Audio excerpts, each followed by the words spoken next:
ঢাকা শহর ভাঙতে হবে। আপনাদের বিশ্ববিদ্যালয়গুলো কিন্তু সস্তাশ্রম তৈরি, ইন্ডাস্ট্রিয়াল সিটিগুলো গড়ে উঠেছে, একটা সেন্ট্রালাইজ ঢাকা শহর গড়ে উঠেছে। এই শহরকে আমি এখন আর চিনি না।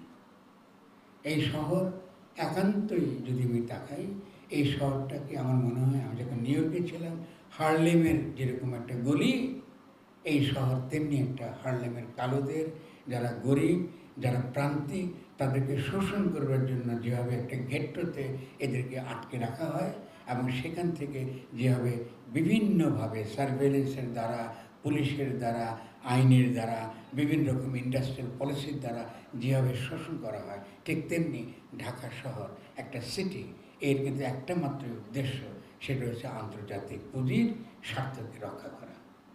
আপনারা নিউ ইয়র্কে সমৃদ্ধ করছেন, আপনারা ব্রাসেলকে সমৃদ্ধ করছেন, আপনারা বিভিন্ন বড় বড় শহরকে সমৃদ্ধ করছেন কীভাবে করছেন আপনার যে শক্তি, আপনার যে প্রাণ প্রকৃতি, বাংলার যে শস্য শ্যামলিমা নিয়ে আপনারা বড় বড় গান করেন, আমরা যে বিশাল বিশাল গান করি, রবীন্দ্রনাথের গান করি, ডিএল রায়ের গান করি, নজরুলের গান করি, তাকে বিনাশ করে, তাকে ধ্বংস করে আপনার যে সম্ভাবনা, আপনার যে ইকোলজিক্যাল পসিবিলিটি, আপনার যে অন্যান্য যে বায়োডাইভার্সিটি, প্রাণ বৈচিত্র্য বলুন, প্রাণের যে স্পন্দন বলুন, প্রাণের যে স্ফূর্তি বলুন, তার ভিত্তিতে যে নতুন রকম নগরায়নের যে চিন্তা, সেই নগরায়নের চিন্তা কিন্তু আপনি হারিয়ে ফেলেছেন।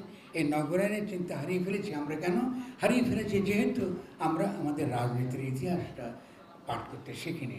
রাজনীতির ইতিহাসের সঙ্গে আমাদের নগরায়নের ইতিহাসটা, নগর নির্মাণের ইতিহাসটা কিন্তু জড়িত।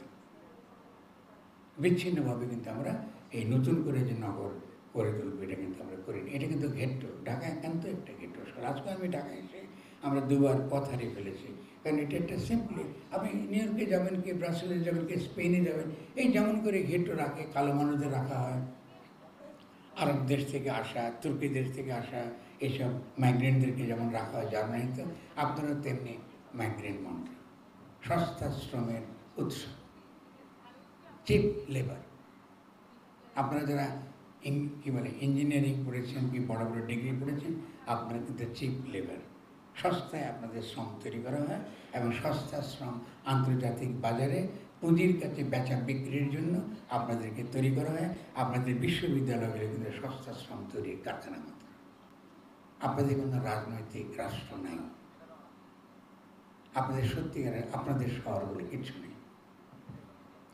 ফলে যদি আজকে এটা আপনাদের শহর না, এটাকে ভাঙতে হবে।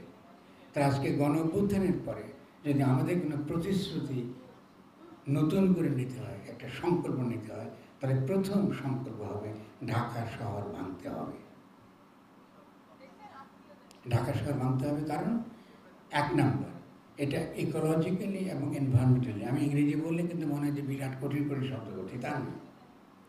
প্রকৃতির সঙ্গে যে সম্পর্কের ভিত্তিতে, সম্বন্ধের ভিত্তিতে আমার যে আবাসটা তৈরি করার যে নিয়ম, এটা আমি করিনি।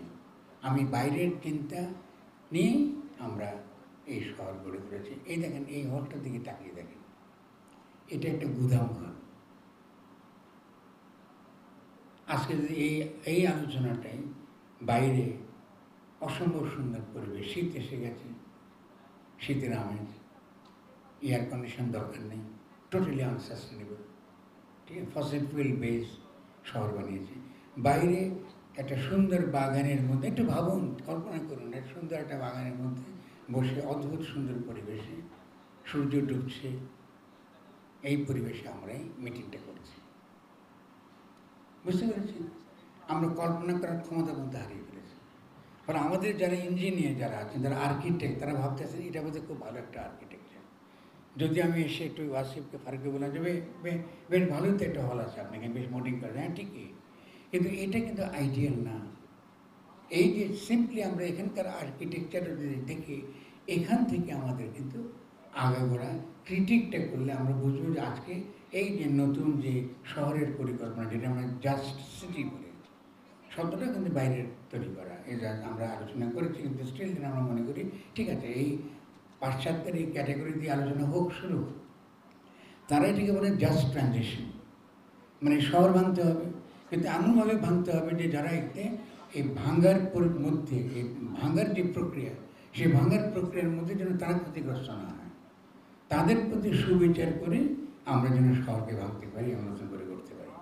শহর ভাঙার মানে হচ্ছে প্রথমত এই যে শহর, একটা ছোট্ট শহরকে কেন্দ্র করে একদম কি বলা যায়, আজকে এই যে ক্যাপিটালের পুঁজির যে কেন্দ্রগুলো, সে মার্কিন যুক্তরাষ্ট্র হোক, ব্রাসেলস হোক, যেখানে তারা যেভাবে সারা দুনিয়ায় তারা যেভাবে শোষণ করে, তাদের যে সকল ইনস্ট্রুমেন্টসগুলো আছে, মেট্রোপলিটন সিটিতে তাদেরই প্রতিনিধিগুলো বাস করে, এইদের খপ্পর থেকে বাইরে এসে আমরা কী করে আমাদের নগরগুলোকে তৈরি করবো, এমনভাবে তৈরি করবো যে নগরটা, ভাবুন যে আজকে থেকে সুলতানি আমলে ছিল, গ্রামগুলো কেমন ছিল, নদী বাহিত দেশ, এটা তিনটে বিশাল নদীর মধ্যে এবং তারও শাখা প্রশাখা নদীর ভিত্তিক একটা দেশ এটা।